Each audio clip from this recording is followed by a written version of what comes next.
Aujourd'hui, je vais te parler de la douche froide et de mon ressenti quand je fais une douche froide. Et à la fin de la vidéo, je donnerai quelques bienfaits qui ne sont indiscutables. Alors, je prends mon cahier parce que j'ai noté mes ressentis après avoir fait la douche froide. Et il y aura quelques astuces également. Alors, j'ai noté, je ressens de l'énergie. Donc j'ai mis entre parenthèses sûrement de la testostérone, je ne sais pas, j'ai pas fait d'analyse sanguine. En tout cas, je sens un regain d'énergie comme un coup de fouet. Donc plus d'énergie, si c'est des hormones ou pas, je ne sais pas, mais un gain d'énergie. J'ai mis mon esprit est plus calme et apaisé.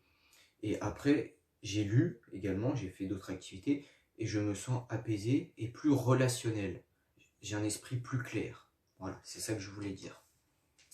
Je ressens un bien-être à l'intérieur de mon corps et de la satisfaction. Donc ça booste la confiance en soi, du moins c'est ce que je pense, et c'est ce qui paraît également logique.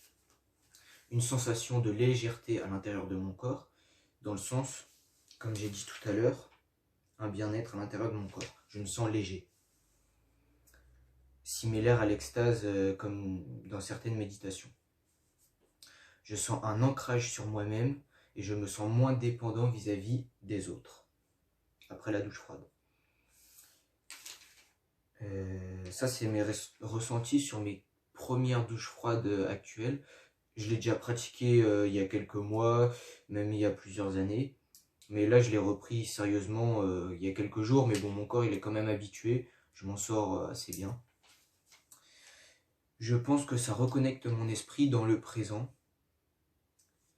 De par cet effet d'ancrage, justement, sur moi-même.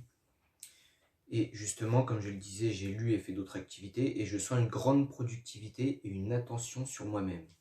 Toujours le même lien. Donc ça, c'est des ressentis que j'ai eus. Hein, je les invente pas, je les ai eus après la douche froide. Donc c'est mes ressentis, c'est pas forcément ceux de tout le monde. En tout cas, moi, je partage mes ressentis pour toi. Ensuite, des bienfaits qui sont indiscutables. Ça améliore la circulation sanguine et de par cette amélioration de la circulation sanguine, ça va améliorer notre qualité de peau parce que déjà ça va resserrer les pores de notre peau et s'il y a une meilleure circulation sanguine, il y a un meilleur apport en oxygène sur la peau, les tendons, etc. et un meilleur apport en nutriments. Ensuite, ça va renforcer notre système immunitaire en augmentant nos globules blancs de par le fait d'être sous la douche froide. Alors, à partir environ de 15 degrés, c'est considéré comme de l'eau plus ou moins froide. Donc ça, c'est ce que tout le monde peut faire avec une douche classique. Sinon, on va dans la rivière, mais c'est pas top. Alors, ça améliore la peau et les cheveux aussi également. Bon, si tu mets de l'eau froide, hein, parce que si tu le fais que sur le reste du corps, bah, tes cheveux, ils vont pas en profiter. Ça, après, c'est à chacun de voir. Contrairement à ce qui est dit, ça améliore le sommeil. Très simple. On dit qu'il faut que la chambre soit en moyenne à 17 degrés pour bien dormir, ce qui est plutôt froid. C'est pas très chaud, bon c'est pas très froid non plus, mais pour la majorité des personnes c'est assez froid, ce qui va de pair avec la douche froide. Alors que le chaud au contraire empêcherait le sommeil. Mais bon après ça c'est en même temps un peu l'expérience et la vie de chacun. Ça augmente notre dépense calorique, forcément, pour que notre corps se maintienne à 37 degrés environ. Si on lui rajoute du froid, il faut bien qu'il produise de la chaleur. Et cette chaleur-là, il va la prendre directement dans les graisses. J'avais vu une vidéo également où il disait de mettre la douche dans le dos. Donc attention, hein, le dos, c'est pas très sensible à la douche froide. Hein, juste les premières secondes, après on s'habitue très vite. Le ventre, c'est plus compliqué. La tête aussi. Et il disait dans le dos parce que dans notre dos, il y a les graisses brunes. Et donc ça, ce sont des graisses qui s'activent directement pour réchauffer ton corps et en gros, ça a amélioré notre dépense calorique, énergétique. Moi, ça m'intéresse pas forcément, je passe sur tout mon corps et ça suffit. Après, ça c'est à voir pour chaque cas individuel. Ensuite, ça va augmenter notre discipline. Et ça, c'est quand même quelque chose d'important et c'est très bien, forcément. Surtout l'hiver, parce que bon, l'été, on a chaud, on se met sous la douche froide, c'est bien marrant.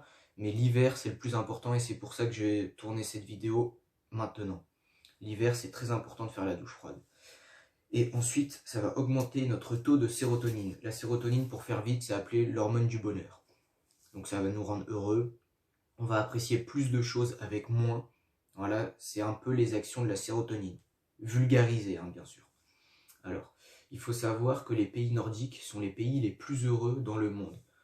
Le Danemark, la Finlande, la Suède, l'Islande, l'Écosse. Là, j'ai cité 2 pays du Royaume-Uni, mais c'est surtout les pays scandinaves, comme la Finlande, la Suède, Norvège, etc. Ce sont les pays les plus heureux du monde. Et ça, vous pouvez le regarder sur Google, c'est vrai. Alors, pourquoi sont-ils les plus heureux? De par leur mode de vie, leur alimentation, le ci, le là, pourquoi pas. Mais si on remarque bien, ce sont tous des pays où il fait très froid. Ils vont souvent dans des saunas, ok, mais la majorité du temps, ils ont froid, plus que chaud. Donc la douche froide, ça améliore les taux de sérotonine et également le bien-être, le bonheur, la confiance en soi. Si on fait la douche froide, forcément, si on ne la fait pas, on baisse notre confiance en nous, ce qui est très logique. Et j'ai ressenti sur le moment, du coup, que j'étais moins feignant et plus connecté dans l'instant présent. Ça, je crois que je l'ai déjà dit. Voilà mes ressentis vis-à-vis de la douche froide. Alors, j'ai une petite astuce si tu veux commencer la douche froide dès maintenant. Donc, fais-le petit à petit. Il y en a, ils veulent le faire dès le début. C'est bien, mais bon, l'eau froide, ça lave pas beaucoup. Donc, tu commences avec ton eau chaude, ça va réchauffer ton corps. Tu seras plus apte, normalement, à accepter du froid. Tu tournes petit à petit ou directement si tu as un gros bourrin comme moi. Et après, le plus dur, c'est les 15 premières secondes. Alors, moi, je ne t'invite pas à mettre un chronomètre, mais à compter dans ta tête 1, 2, des vraies secondes, hein, pas 1, 2, 3, 1, 2, 3, etc. Pourquoi? Donc, déjà, ça va détourner notre attention du froid, ce qui est pas mal. Ça améliore la concentration, ça a été déjà démontré. Le fait juste de se concentrer et de compter même ses respirations dans la méditation, ça améliore notre concentration. Et le fait d'être plus concentré sur quelque chose, on sera moins concentré sur le froid. Je ne sais pas si vous m'avez suivi, ça améliore la concentration et on gère mieux le froid, pour résumer. Ensuite, c'est un moyen très simple de calculer sa progression. Et oui, si tu restais 15 secondes la première fois, tu sais que le fait de recompter tes 15 secondes, tu vas te dire, tiens, aujourd'hui, je vais faire 1% mieux qu'hier. Et 1% de mieux qu'hier, c'est mieux que rien. Et le lendemain, etc. Voilà. C'était ma petite astuce douche froide et ma petite vidéo douche froide. J'espère que cette vidéo t'a plu. J'ai d'autres vidéos de prévues et une que je vais tourner dans pas très longtemps. Si tu as des idées de vidéos, dis-les moi dans les commentaires ou par message, peu importe. À la prochaine.